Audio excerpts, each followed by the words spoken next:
Hello, beautiful people, and welcome! Hi, to a video on the New Abyss! New Abyss News a Jet video covering tips and tricks for the new really annoying enemies. But anyways, this Abyss, as has been the case for the past few Abysses, the blessing doesn't really do too much. It's a true damage blessing that at like good investment is an incredibly insignificant portion of your team DPS. But we have very powerful ley lines. First half, when characters have 0 energy, damage plus 75%. Second half, characters normal attack, cryo damage increased by 75%. This is an Abyss that basically says Mawika deals 75% more damage and Skirk does 75% more damage if you play both. The normal attack cryo damage blessing is also somewhat useful for Grizzly, for example, but that's pretty much it. There are a few other characters that can take advantage of this. This Leyline disorder is not snapshotable. In other words, if you use an ability that snapshots, like Channeling's Burst, it's not going to be like, oh, you had 0 energy when your stat snapshot, so we're going to keep the 75% damage for the whole duration. It's just going to beat 75% damage until you gain energy on Channeling. And unless you have no particle generation, that happens pretty much instantly. So it doesn't help too much. Outside of Mawika and Skirk, I suppose, this buff is mostly useful on characters that have nuke bursts that deal a good portion of the team DPS. So a good example of that would be Mualani. Mualani's burst does a pretty good amount of damage when you react it, and you generally can end up in situations where you don't have off-field particle generation happening while your burst is traveling to the enemy. One thing I want to point out that I think some people don't know, normal attacks on every character have a chance to generate 1 flat energy, which means that this buff doesn't work on characters like Ella, for example. Even if you decide to not use a single skill for particles while normal attacking for your burst to come down, you'll still generate energy randomly. One other important thing, if you're doing Mualani, for example, keep in mind, she generates particles on the first chomp, so if you do 1 chomp into burst, you're going to catch your particles during your burst animation, and it's not going to get the bonus. Anyways, the characters that benefit the most from this Leyline blessing, outside of the obvious one with Mawika, are Mualani,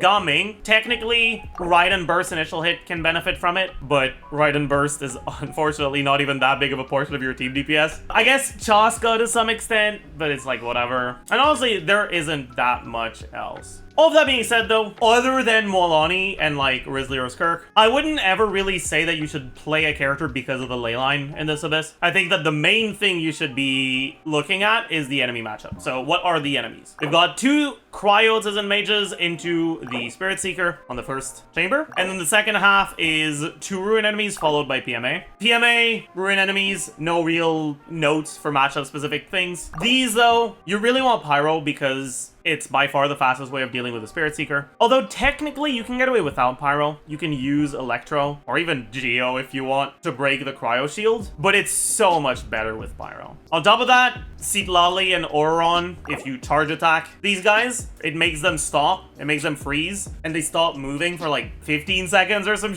And on top of that, they also take some of their shield bar. I think it's 20% of it. Chamber 2, Yumkasor. Also really want Pyro because it helps by making the fruits explode, and he takes damage when they do. It also incentivizes not using Dendro because of the Dendro resistance. Second side, we've got an Abyss Lecter and a Seahorse, both of which are pretty impactful on your like what's good and what's bad for your teams. You want ways to break the Electro Shields quickly. Best way to do that is going to be Cryo and or Pyro, and as much of both of them as possible. And finally, Chamber 3, you have Coppelius, also a first wave of mechs, but that doesn't really matter that much. You have Coppelius, which feels so much better to do if you have Bennett than if you don't. Honestly, Bennett kind of goes pretty hard against Coppelius. 1Q, 1E breaks the Cryo Shield, because the Cryo Shield is 8 units of Cryo. Bennett's Burst and Skill are both 2 units, and on the forward side of the Melt reaction, it's multiplied by 2. So his Burst removes 4 units, and his Skill also removes 4 units. So you get the shield down instantly. You can also use, I think it's Uzia hits. But since you're already incentivized to bring Pyro because of the previous chambers, there's honestly not that much of a reason to try to brute force it without Pyro. Keep in mind, Coppelius has fairly high Cryo and Animo resistances, so Animo carries and Cryo carries are going to be a bit worse. Obviously, it's already been pretty clear that we want to bring Pyro. So what are the Pyro teams, or what are the teams that can use Pyro units that don't really deal Animo or Cryo damage or Dendro damage? Mainly, it's going to be, well, any Pyro carry team, whether it's Vape or Melt, or Electro carry teams with Chivalrous.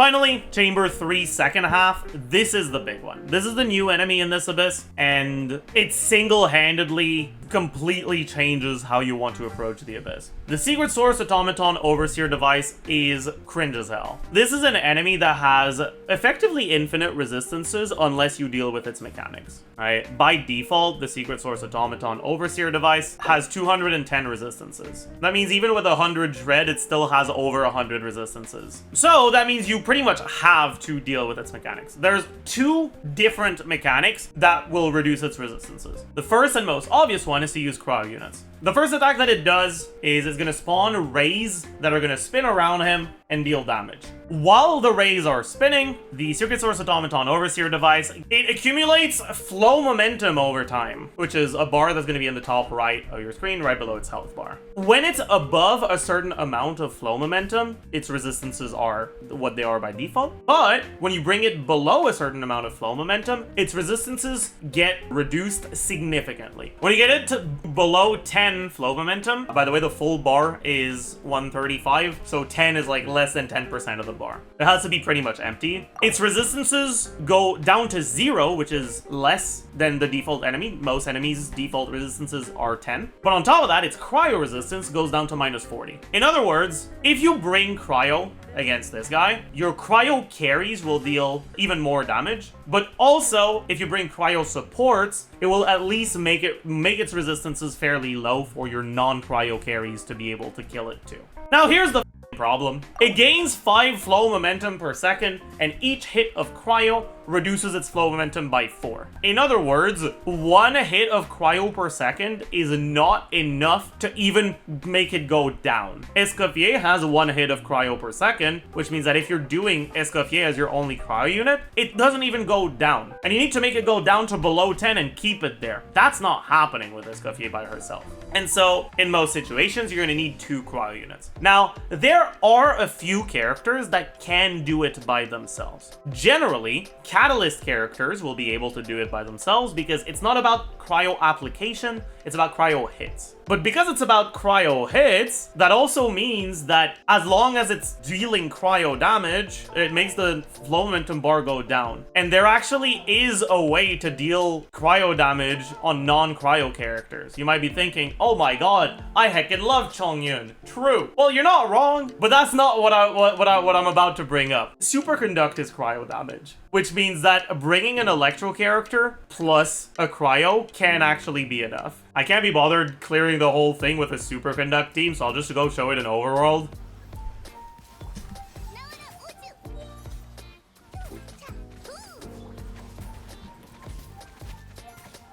And as you can see, Escoffier plus Fischl actually is enough to make it go down. And to keep it down.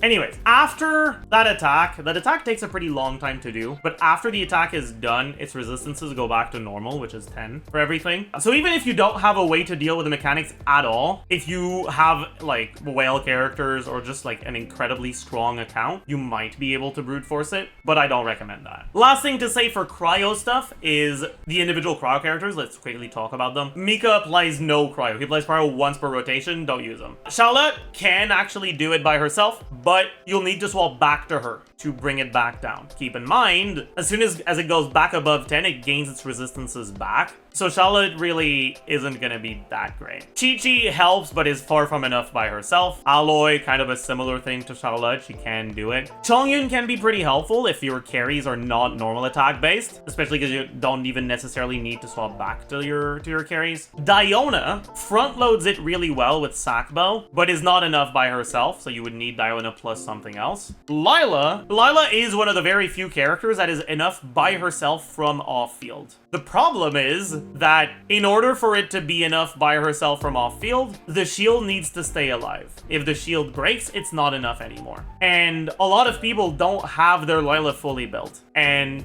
is it worth building a whole character just for one enemy that's probably not going to be an Abyss in 2 patches? Well, maybe it is for you, or maybe it's not. You can also just make sure you don't get hit. The problem is that the hitbox for the spinning rays is honestly deceptively big, and And on top of that, your character's tracking when you do normal attacks often brings you into the hitbox. Anyways, if your Limitless Shield survives, she's enough by herself. Make sure you give her enough energy that she can burst off cooldown though. Iskafyu, we've already said, not enough by herself, but more or less enough to maintain it. Kaya actually is enough to make it go down, but doesn't have enough duration to keep it down. So generally, you're not gonna want to do it by himself. Rosaria also just not fast enough. And then Leyline is weird because she's cryo, but she's also Nightsoul. So let's talk about Nightsoul and the second boss mechanic that this boss has. While it's charging up its raise attack, on top of the flow momentum bar that shows up below its health bar, it also has an additional bar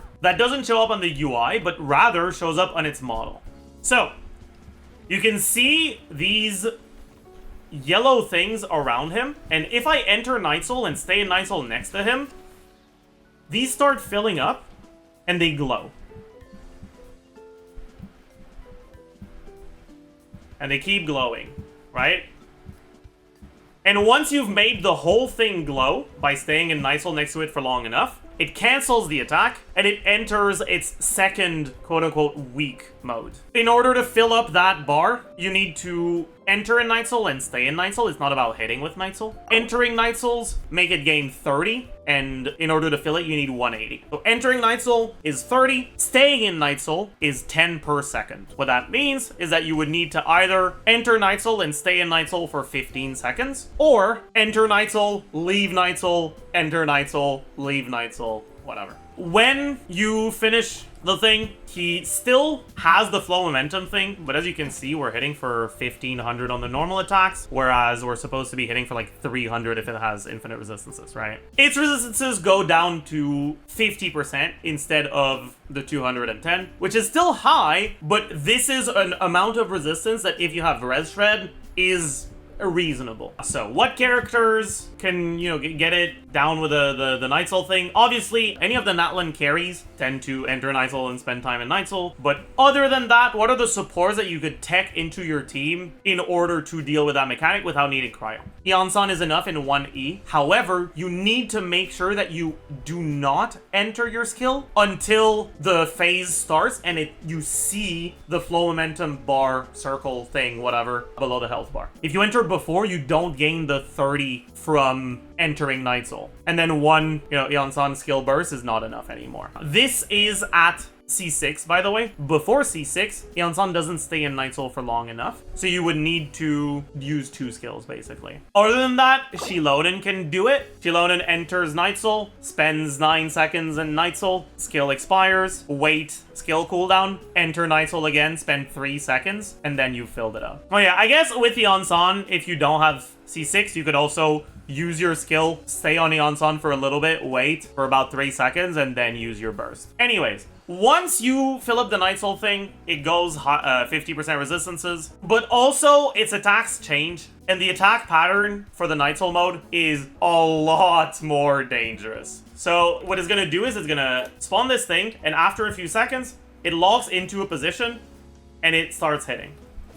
So what you want to do is you want to make sure you bait the circle away from him, so you can keep hitting it without getting hit by the circle, because otherwise, why does it do so little damage? It hurts a lot in Abyss. Otherwise, you kind of just die. Anyways, the recommendations for teams on this Abyss: any team that has cryo on the second side, you can do cryo carries, you can do melt carries. And then first side, generally leaning mostly, if you have Mawiko, you can use her. Otherwise, pyro carries, electro carries with shovelers. And that's mainly it. Honestly, this is an Abyss that it kind of punishes you if you don't have the right elements for it. Kinich, for example, doesn't have a great time here. He is going to have to do the Overseer device through the Nightsoul mechanic, which is obviously, well, 50% resistances instead of 0. It's a pretty big difference. If you do it first side, you're gonna have the Yumka sword to deal with. If you have the right elements, if you have cryo for this, chamber 3 is not too difficult. Chamber 1 and 3, just in terms of like the DPS checks, tend to be the easiest ones. Chamber 2 DPS check is a much higher, because you've got very high HP and elemental shields to deal with, and enemies that move a bunch. And so if you have a team that's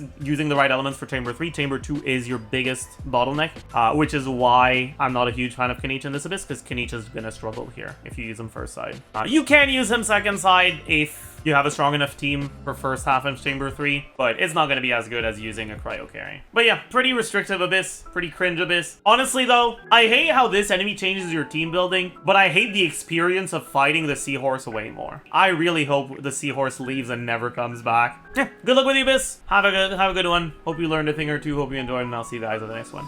Bye, YouTube.